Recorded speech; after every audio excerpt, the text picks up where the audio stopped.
Marketing 2017 में पास किया। बैल, अगर किसान ये कहेगा कि मेरे से ट्रैक्टर से खेती नहीं होती, डीजल महंगा हो गया, तो मैं बैल से खेती कर लूंगा, बैल को वो लोग वन्य प्राणी कर चुके हैं साबित। अगर घर में बांधोगे तो जेल होगी।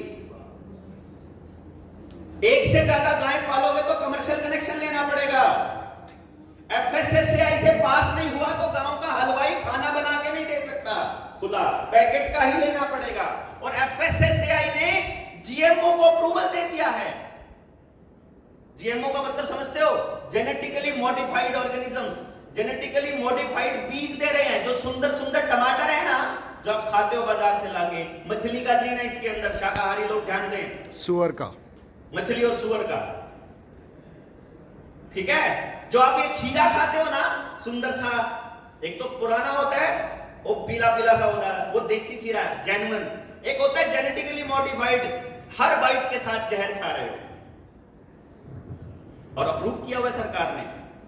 किसी के नमकीन के पैकेट रखे थे अभी अभी, ये नमकीन के पैकेट जाना हल्दीराम की, तो कोई भी नमकीन उठाना, ये बता रहा हूं आपको, हल्दीराम का नाम प्रचारित कर रहा हूं खूब इसमें, लेकिन ध्यान से देखना, जो घर में आपके नमकीन रखी हो उसको एक बार देखना, उसके पीछे लिखा होगा वेजिटेबल ऑयल, कंटेंट में क्या लिखा होगा?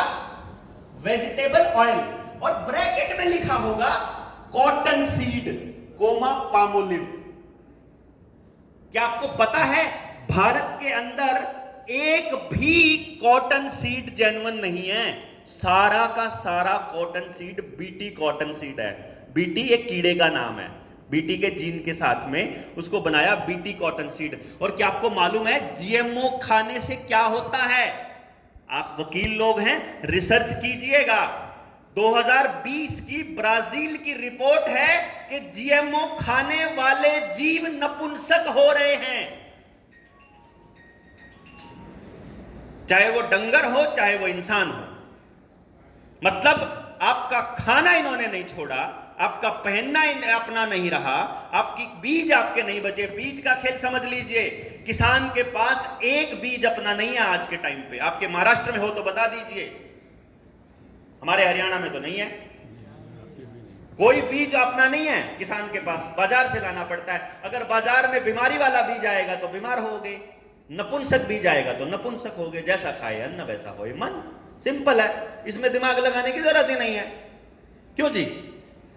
हमको फैमिली डॉक्टर तो चाहिए, फैमिली किसान नहीं बना सकते हम,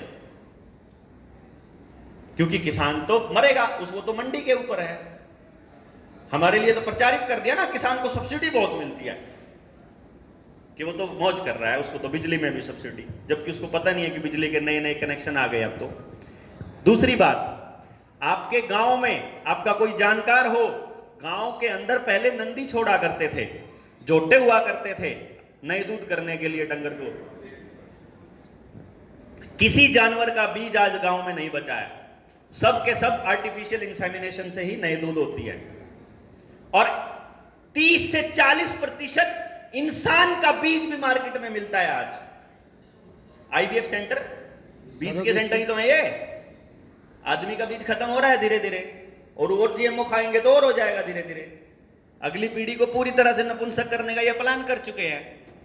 तो अब जैसे ट्यूबवेल के कनेक्शन के लिए हमें सरकार से गुहार लगानी पड़ती है, बाबा जी ट्यूबवेल का कनेक्शन दे दो, और 100 एप्लीकेशन होती है तो गांव में से अप्रूव होती है 10 की तुमको मिलेगा, ऐसे ही बच्चे पैदा करने का कनेक्शन भी मिला करे, परमिशन भी मिला करेगी। अब आपका बीज इनके काबू का, अनाज इनके पास है, पानी इनके पास है, डंगर इनके पास है, खाना अपना नहीं खा सकते, नौकरी आप नहीं कर सकते, करेंगे क्या अगली पीढ़ी को? क्या देके जाओगे? सोचा है कुछ? मतलब सोचा है?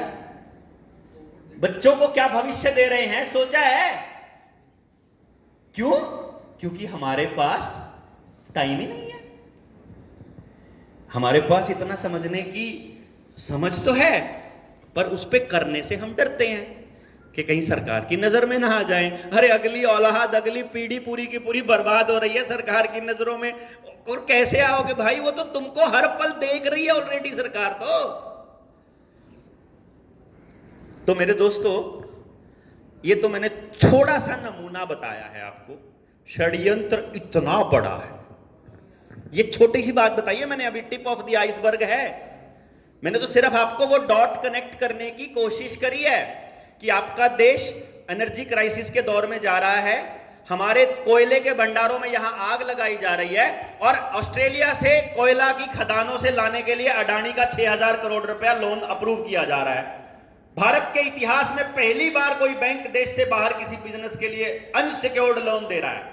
देश का सारा पैसा लोगों से ड्रेन करके और उन 5 उद्योगपतियों के पास भेजा जा रहा है। देश की इकोनॉमी बेशक 3 लाख ट्रिलियन हो जाए, या 3 ट्रिलियन हो जाए, या 4 ट्रिलियन या 5 ट्रिलियन, वो पैसा 5 लोगों के पास है। यानी देश को बर्बाद करने के लिए 5 ही लोग बर्बाद करने हैं, बस चुटकी में देश बर्बाद। अपना देश दुनिया की सारी मंदियों से उभर कर आया था, उसका एक ही कारण था, हमारे समाज का ताना बाना, हमारा कैश का फ्लो, और हर आदमी के पास कुछ ना कुछ जमा पूंजी। आज के टाइम ये है 100%, ये वर्ड 100% बोल रहा हूं इतना जोर लगा के, वैसे 99% बोलना था, पर आपके आसपास एक किसान भी नहीं मिलेगा जिसकी जमीन किसान क्रेडिट कार्ड के नाम पे बैंक में ना पड़ी उधर, है कि नहीं? 100% किसान की जमीन किसान क्रेडिट कार्ड के नाम पे वहां पड़ी हुई है, बीज उसको मिल नहीं रहा है, खेती से जो उपज हो रही है उससे कीमत नहीं मिलेगी, वो डे बाय डे कर्जदार होता जा रहा है। जब वो बचेगा तो उसके घर की रजिस्ट्री भी करवा दी, पहले लाल डोरा होता था, अब लाल डोरा का सीन तोड़ दिया, घर की रजिस्ट्री करके अब रोज फोन आता है घर पे भी लोन ले लो।